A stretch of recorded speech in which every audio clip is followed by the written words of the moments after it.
Welcome students. आज हम समझेंगे फुल वेव रेक्टिफायर के बारे में। Students, today we are going to learn full wave rectifier.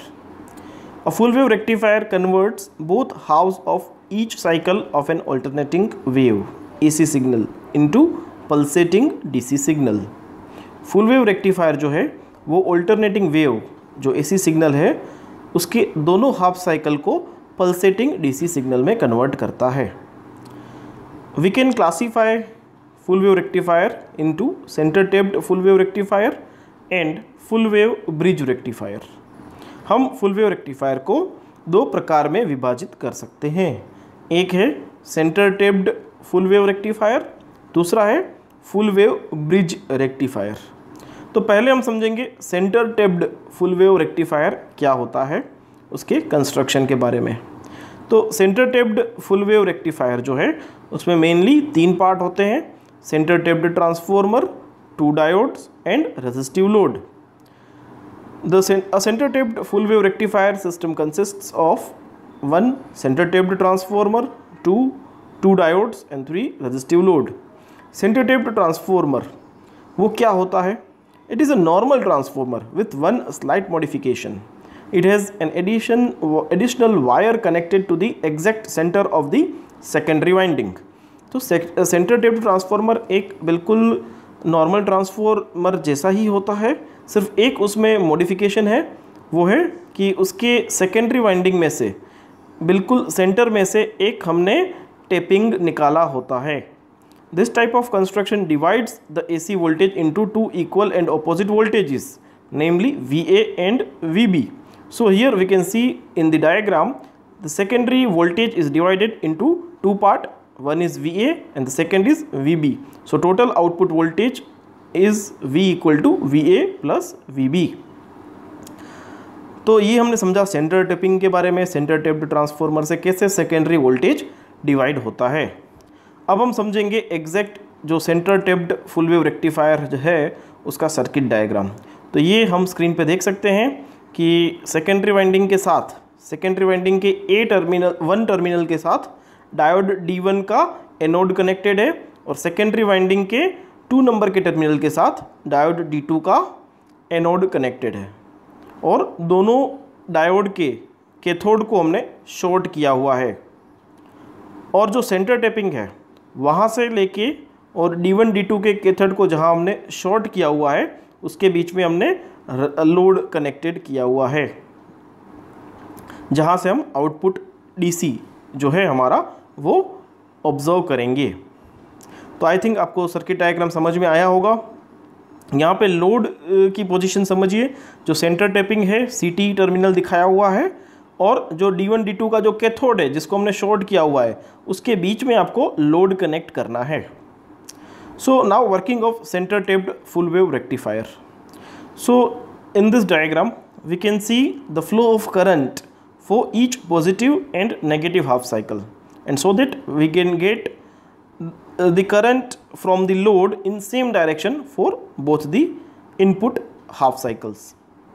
So first, for positive half cycle we can understand the flow of current from this diagram. Here for positive half cycle, terminal 1 is positive and terminal 2 of secondary winding is at negative potential. जी हाँ students, यहाँ पे समझिए कि जो positive half cycle है उसके लिए secondary winding का जो 1 टर्मिनल है वो पॉजिटिव पोटेंशियल पे रहेगा और सेकेंडरी वाइंडिंग का जो 2 नंबर का टर्मिनल है वो नेगेटिव पोटेंशियल पे रहेगा। तो इस कंडीशन में हमारा डायोड D1 जो है वो फॉरवर्ड बायस कंडीशन में रहेगा, यानी कि वो कंडक्ट करेगा, और जो डायोड D2 है वो रिवर्स बायस कंडीशन में रहेगा, यानी कि as an off switch work करेगा, कंडक्ट नहीं करेगा। ये हम पढ़ चुके हैं कि डायोड जब फॉरवर्ड बायस में होता है तब ऑन स्विच की तरह बिहेव करता है, यानी करंट को अलाउ करता है, और जब रिवर्स बायस में होता है तब एज ऑफ स्विच बिहेव करता है और करंट को अलाउ नहीं करता है। तो यहाँ पे पॉजिटिव हाफ साइकिल के लिए डायोड D1 कंडक्ट करेगा और करंट की डायरेक्शन कैसी रहेगी, तो terminal 1 to D1 to load RL to terminal 1। तो ऐसे एक क्लोज लूप फॉर्म होगी और लोड में से पॉजिटिव हाफ साइकिल के लिए एक पर्टिकुलर डायरेक्शन में करंट फ्लो होगा। तो ये हुआ पॉजिटिव हाफ साइकिल के लिए करंट का कंडक्शन। अभी हम समझते हैं नेगेटिव हाफ साइकिल के लिए। तो स्टूडेंट्स यहाँ पे डायग्राम में देखिए, नेगेटिव इनपुट हाफ साइकिल के लिए क्या होगा, हमारा सेकेंडरी वाइंडिंग का टर्मिनल 2 जो है वो पॉजिटिव पोटेंशियल पे आएगा और टर्मिनल 1 नेगेटिव पोटेंशियल पे आएगा। इस कंडीशन में डायोड D2 जो है वो हमारा रहेगा फॉरवर्ड बायस्ड और डायोड D1 रहेगा हमारा नेगेटिव रिवर्स बायस्ड। तो यहाँ पे आई थिंक ये आपको क्लियर होगा D2 क्यों अभी फॉरवर्ड बायस्ड हुआ है, बिकॉज जो D2 का जो आपको एनोड है वो पॉजिटिव पोटेंशियल पे आया है और जो उसका कैथोड है वो नेगेटिव पोटेंशियल पे आया है, that's Y D2 is forward biased. और ऐसे ही D1 का जो एनोड है वो नेगेटिव पोटेंशियल पे आया है और कैथोड जो है वो पॉजिटिव पोटेंशियल पे आया है, that's Y D1 is reverse biased. तो इस कंडीशन में D2 कंडक्ट करेगा, D1 कंडक्ट नहीं करेगा, तो करंट की डायरेक्शन होगी हमारी from terminal 2 to D2 to load to terminal 2। ऐसे क्लोज लूप में करंट फ्लो करेगा और हमारे लोड में से करंट की जो डायरेक्शन होगी वो सेम रहेगी फॉर नेगेटिव हाफ साइकिल। तो this is the working of centre tapped rectifier for negative half cycle. तो यहाँ पे हमारे इनपुट आउटपुट वेवफॉर्म्स हमें दिखेंगे। इनपुट वेवफॉर्म हमारा अल्टरनेटिंग वेवफॉर्म है और D1 जो कंडक्ट करेगा वो पॉजिटिव हाफ साइकिल के लिए कंडक्ट करेगा और D2 जो है वो नेगेटिव हाफ साइकिल के लिए कंडक्ट करेगा। और फाइनली टोटल जो आउटपुट है वो हमें यहाँ पे लास्ट जो हमारा टोटल आउटपुट करंट का जो वेवफॉर्म है वहाँ पे हमें दिखेगा। तो in this way the full wave rectifier, centre tapped full wave rectifier is worked. अभी हम यहाँ पे देख रहे हैं कि हमें आउटपुट में जो मिल रहा है वो पल्सेटिंग डीसी मिल रहा है। हाँ, करंट की डायरेक्शन एक ही है आउटपुट करंट में, बट उसकी जो वैल्यू है it is going to vary, that is called pulsating DC. To make it a smooth DC we use filter circuit. Students, ये जो पल्सेटिंग डीसी है उसको हमें स्मूथ डीसी में कन्वर्ट करने के लिए, हम उसमें से रिपल्स को रिमूव करने के लिए हम फिल्टर सर्किट का यूज़ करते हैं। तो यहाँ पे इस डायग्राम में हमें फिल्टर सर्किट दिखेगी जहाँ पे हमने जो लोड कनेक्ट करते थे, लोड के पैरेलल में एक कैपेसिटर लगा दिया है। And now we understand what will happen when we connect a capacitor in parallel with load resistance RL. We get a pulsating DC voltage with a lot of ripples as the output of the center tapped full wave rectifier. We cannot use this pulsating for practical applications.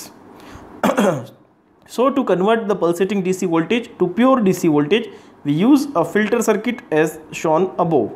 Here we place a capacitor across the load. The working of the capacitive filter circuit is to short the ripples and block the DC components so that it flows only another path and is available across the load.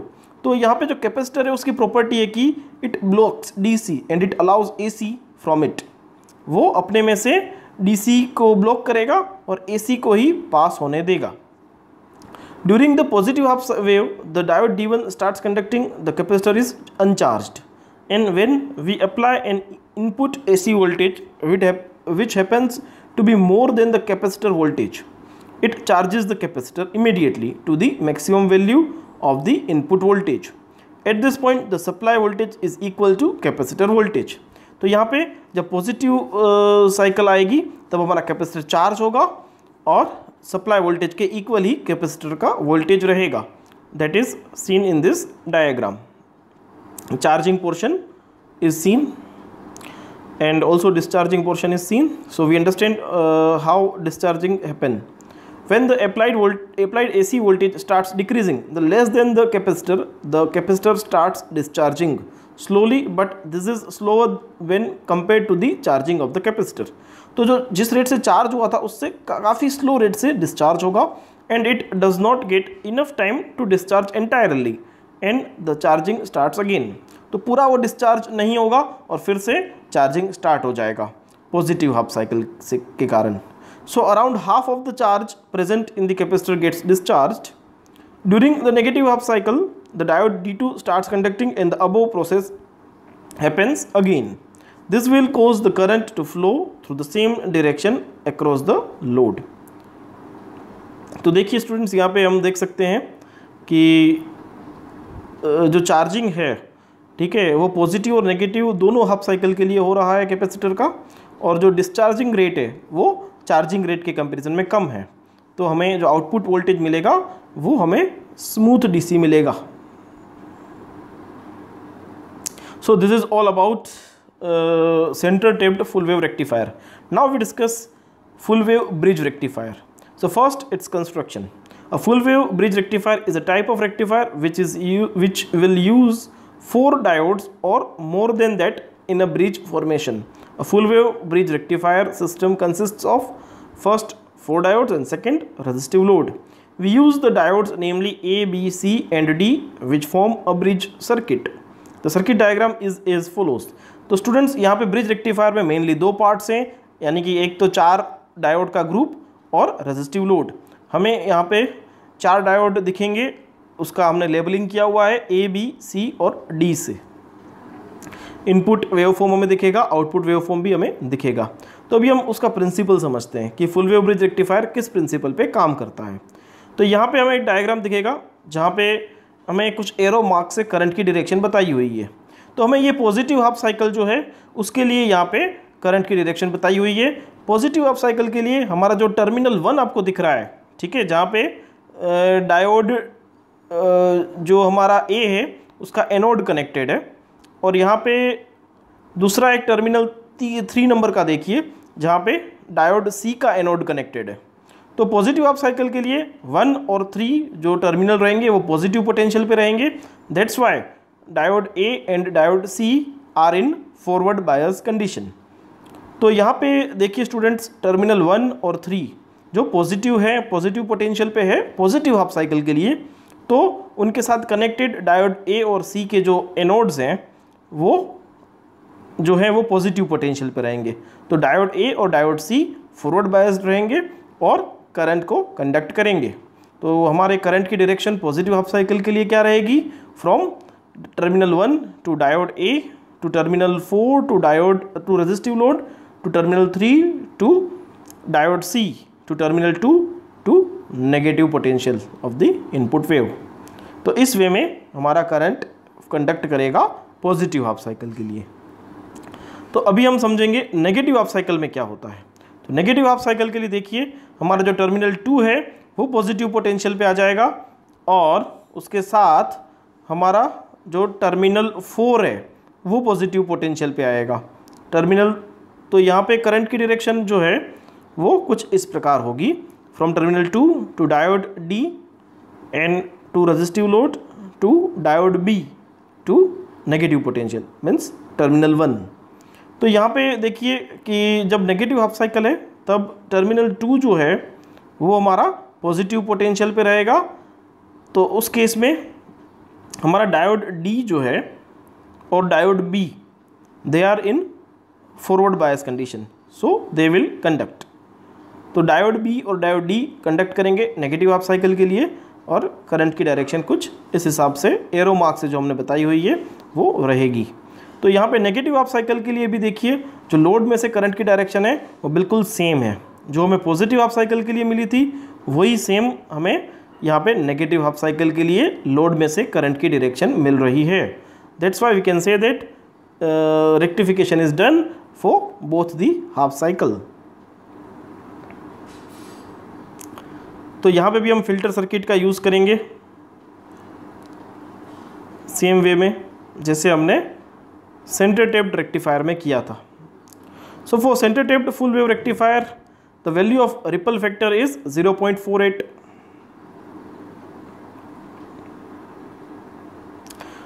For us to construct a good rectifier, we need to keep the ripple factor as minimum as possible. We can use capacitors or inductors to reduce the ripples in the circuit.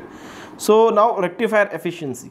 Rectifier efficiency is the ratio between the output DC power and input AC power. The center tapped full wave rectifier maximum efficiency is equal to 81.2%. Form factor. The form factor is the ratio between RMS value and average value. For center tapped full wave rectifier, form factor is 1.11. So now advantages of full wave rectifiers. Full wave rectifiers have higher rectifying efficiency than half wave rectifiers. This means that they convert AC to DC more efficiently. they have low power loss because no voltage signal is wasted in the rectification process. The output voltage of center tapped full wave rectifier has lower ripples than a half wave rectifiers. Disadvantage of full wave rectifiers: the center tapped rectifier is more expensive than half wave rectifier and tends to occupy a lot of space due to center tapped transformer. So this is all about full wave rectifiers. Thank you, students.